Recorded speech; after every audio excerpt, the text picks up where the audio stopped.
C'est Mohamed Azzouz, directeur général de Magricer. Aujourd'hui, vous êtes avec nous pour l'inauguration de notre unité industrielle. C'est une unité que nous avons lancée en réalité il y a 6 mois déjà. C'est une unité qui va monter en puissance progressivement. Un investissement important quand même de 45 millions de dirhams en 2 phases, phase 1, phase 2. La phase 1, c'est celle que vous avez visitée aujourd'hui, et la phase 2 qui va rentrer, qui va être opérationnelle en 2024.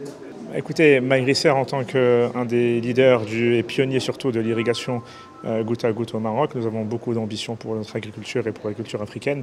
Nous avons accompagné pendant plus de 35 ans les agriculteurs marocains et nous espérons continuer à accompagner les agriculteurs africains dans les prochaines années. Nous sommes déjà présents en Afrique. Nous avons une filiale qui s'appelle Magricer Africa qui est à Dakar. Elle est présente on est présent depuis 2-3 ans maintenant, 3 ans il me semble. Nous avons une équipe qui est sur place, nous avons un dépôt et nous fournissons les pays d'Afrique de l'Ouest à partir de Dakar.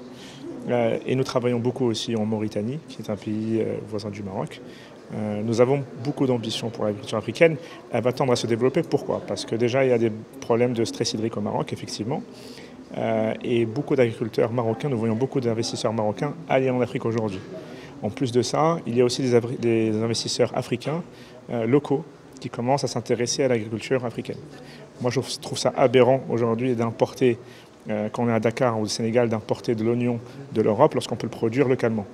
Donc il y a une technicité qui est en train de se développer, il y a un transfert de savoir-faire, et je pense que d'ici quelques années, peut-être que même nous, en tant que Marocains, nous importerons certaines cultures directement depuis l'Afrique. Nous sommes à Dakar aujourd'hui et la prochaine implantation sûrement à Abidjan. Alors moi je pense que l'agriculture marocaine va devoir se spécialiser. Je pense que c'est un mal pour un bien, le problème d'eau qu'on a aujourd'hui. Ça va nous permettre de pousser encore plus vers l'efficience. Moi je suis sûr que dans quelques années nous pourrons concurrencer les plus grands producteurs agricoles mondiaux comme Israël.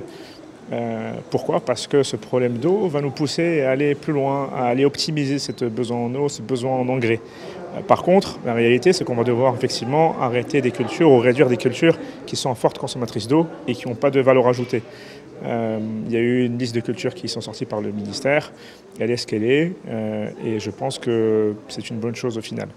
Maintenant, l'agriculture marocaine, surtout dans les zones côtières, va se développer grâce au dessalement d'eau de mer. C'est par contre de l'eau qui coûte cher, et donc si elle coûte cher, il va falloir développer des produits à forte valeur ajoutée à travers des méthodes hydroponiques, des cultures hors sol. Donc moi je vois aussi des nouvelles cultures qui vont rentrer au Maroc, comme le caroubier, qui est très peu consommateur d'eau. Et qui a une forte valeur ajoutée, qui est très utilisée dans l'industrie pharmaceutique par exemple. Donc nous allons voir du changement de type de culture produit au Maroc, peut-être un peu moins d'agrumes, un peu moins de pastèques, mais plus de caroubier, plus de fruits rouges. Voilà.